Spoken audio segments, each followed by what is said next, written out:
എല്ലാവർക്കും നമസ്കാരം. ഇപ്പോൾ ജാക്ക് ഫ്രൂട്ട് സീസണൊക്കെ അല്ലേ, അപ്പോൾ കുറച്ച് ജാക്ക് ഫ്രൂട്ട് ഡിഷസാണ് ഞാൻ എനിക്കിനി പരിചയപ്പെടുത്താൻ പോകുന്നത്. അതിൽ ഫസ്റ്റ് വൺ ജാക്ക് ഫ്രൂട്ട് കബാബാണ്. വളരെ സിമ്പിളാണ് ഇത് തയ്യാറാക്കാൻ. സോ അതിൻ്റെ പ്രിപ്പറേഷൻ എങ്ങനെയാണെന്ന് നമുക്ക് നോക്കാം.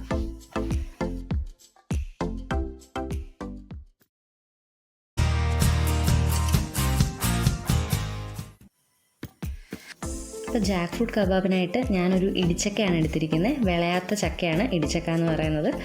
അപ്പം അത് ഞാൻ ഈ കാണിച്ചിരിക്കുന്ന പോലെ കട്ട് ചെയ്യുന്നതിന് മുന്നേ കയ്യിലും അതുപോലെ പിച്ചാത്തിയിലും ഒക്കെ അത്യാവശ്യം എണ്ണ അപ്ലൈ ചെയ്തിട്ട് വേണം കട്ട് ചെയ്യാൻ. നല്ലപോലെ കറയുണ്ടാവും. കറയൊക്കെ നിങ്ങൾക്കൊരു തുണി വെച്ചിട്ടോ അല്ലെങ്കിൽ ഒരു ചകിരിത്തൊണ്ട് വെച്ചിട്ടോ നിങ്ങൾക്കത് വൈപ്പ് ചെയ്ത് മാറ്റാവുന്നതാണ്. അതിൻ്റെയും ഹാഫാണ് ഞാനിന്ന് കുക്ക് ചെയ്യാനായിട്ട് എടുക്കുന്നത്. ഓക്കെ,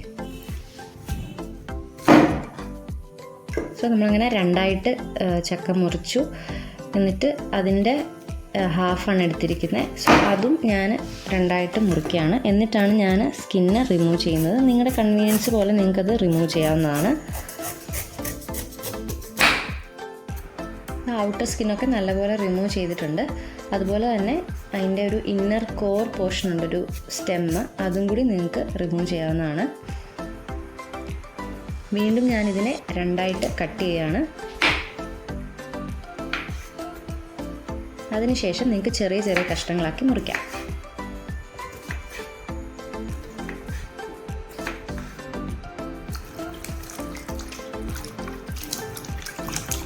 നല്ലപോലെ 1-2 തവണ ഇത് വാഷ് ചെയ്ത് ക്ലീൻ ചെയ്ത് വയ്ക്കുക. എന്നിട്ട് വേണം നമുക്കിത് കുക്ക് ചെയ്യാനായി. ഇനി കുക്ക് ചെയ്യാനായിട്ട് ഞാനിവിടെ കുറച്ച് വെള്ളം എടുത്തിട്ടുണ്ട്. അതിലേക്ക് കുറച്ച് ഉപ്പ് ആഡ് ചെയ്യുന്നുണ്ട്.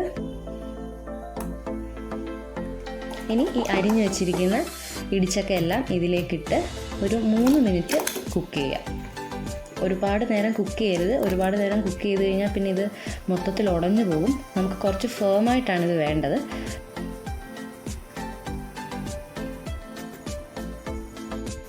ഏകദേശം കുക്കായിട്ടുണ്ട്. അപ്പോൾ നമുക്കിതിൻ്റെ വെള്ളമൊക്കെ ഡ്രെയിൻ ചെയ്ത് മാറ്റി വെക്കാം.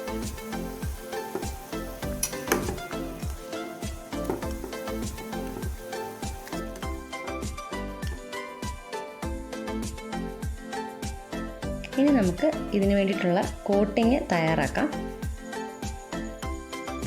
അതിനായിട്ട് ഞാൻ 3 ടേബിൾ സ്പൂണ് മുളക് പൊടിയാണ് എടുത്തിരിക്കുന്നത്. ആദ്യം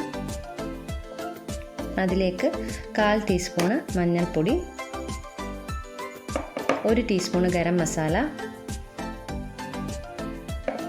1 teaspoon ginger garlic paste, 3/4 teaspoon കുരുമുളക് പൊടി, 3 ടേബിൾ സ്പൂണ് കോൺഫ്ലവർ, പിന്നെ അരിപ്പൊടി ഒരു 2 ടേബിൾ സ്പൂണ്, ഒരു മുട്ടയുടെ വെള്ള, പിന്നെ 1 ടീസ്പൂണ് ലെമൺ ജ്യൂസ്.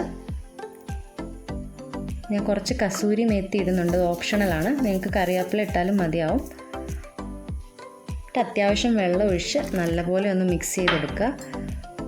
ഒരു മീഡിയം തിക്ക് ബാറ്ററാണ് നമുക്കിതിന് വേണ്ടത്. ഒരുപാട് ലൂസായി പോകരുത്. നല്ലപോലെ നമ്മുടെ ആ ഒരു ചക്കയുടെ കഷ്ണങ്ങളിൽ ഇത് പിടിച്ചിരിക്കണം. അതുകൊണ്ട് കുറച്ച് തിക്കായിട്ട് തന്നെ ഉണ്ടാക്കിക്കോളൂ. ഇനി അതിലേക്ക് നമ്മൾ കട്ട് ചെയ്ത് വെച്ചിരിക്കുന്ന ചക്കയുടെ കഷ്ണങ്ങൾ ആഡ് ചെയ്ത് കൊടുക്കാം. നല്ലപോലെ മിക്സ് ചെയ്ത് യോജിപ്പിക്കുക. അതെല്ലാം ഒരു 30 മിനിറ്റിന് ഇത് റെസ്റ്റ് ചെയ്യാനായിട്ട് വയ്ക്കാം. ഏകദേശം 30 മിനിറ്റ് കഴിഞ്ഞിട്ടുണ്ട്. ഇനി നമുക്കിത് ഫ്രൈ ചെയ്തെടുക്കാം. അതിനായിട്ട് ഞാനിവിടെ കോക്കനട്ട് ഓയിലാണ് യൂസ് ചെയ്തിരിക്കുന്നത്. എണ്ണ നല്ലപോലെ ചൂടാവുമ്പോൾ ഇത് ഓരോ കഷ്ണങ്ങളാക്കി ഇട്ട് വറുത്തെടുക്കുക. തിരിച്ച് മറിച്ചു ഇട്ട് വറക്കുക. ഫ്ലെയിം എപ്പോഴും ഒരു മീഡിയം ഇതിൽ വയ്ക്കുക. ഒരുപാട് ഹൈ ഫ്ലെയിമിൽ വെക്കരുത്, പെട്ടെന്ന് കരിഞ്ഞു പോകും. അതുകൊണ്ടൊരു മീഡിയം ഫ്ലെയിമിൽ വയ്ക്കുക. 2 സൈഡും നല്ലപോലെ കുക്ക് ചെയ്തെടുക്കുക.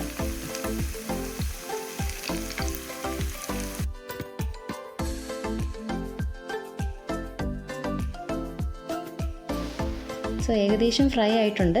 അന്നേരം നമുക്കിത് അതിലേക്ക് കുറച്ച് കറിവേപ്പിലയും കൂടി ആഡ് ചെയ്ത് കൊടുക്കാം. ഇത് ചൂടോടെ തന്നെ കഴിക്കുക. ആറിക്കഴിഞ്ഞാൽ ഇത് സോഫ്റ്റായി പോവും, ആ ക്രിസ്പിനെസ് ഒക്കെ പോകും. അതുകൊണ്ട് ചൂടോടെ തന്നെ കഴിക്കുക. ഏകദേശം ആയിട്ടുണ്ട്. അപ്പം നമ്മുടെ ഇടിച്ചക്ക റെഡി ആയിട്ടുണ്ട്. ഇടിച്ചക്ക കബാബ് വളരെ ന്യൂട്രീഷ്യസ് ആണ് ഇടിച്ചക്ക. അപ്പം ടേസ്റ്റ് വൈസ് കുറച്ച് പ്ലെയിൻ ആണ്. പിന്നെ നമ്മൾ ഇതേപോലൊക്കെ ട്രൈ ചെയ്ത് കഴിക്കുകയാണെന്നുണ്ടെങ്കിൽ കുറച്ചുകൂടെ ടേസ്റ്റിയാണ്, ഹൈലി ന്യൂട്രീഷ്യസ് ആണ്. അപ്പം എല്ലാവരും ട്രൈ ചെയ്ത് നോക്കുക. ഇഷ്ടപ്പെട്ട വീഡിയോ ലൈക്ക് ചെയ്യുക, ഫ്രണ്ട്സിനൊക്കെ ഷെയർ ചെയ്ത് കൊടുക്കുക. മറ്റൊരു ചക്കയുടെ റെസിപ്പിയായിട്ട് ഞാൻ വരുന്നതായിരിക്കും. അതുവരേക്കും ബൈ.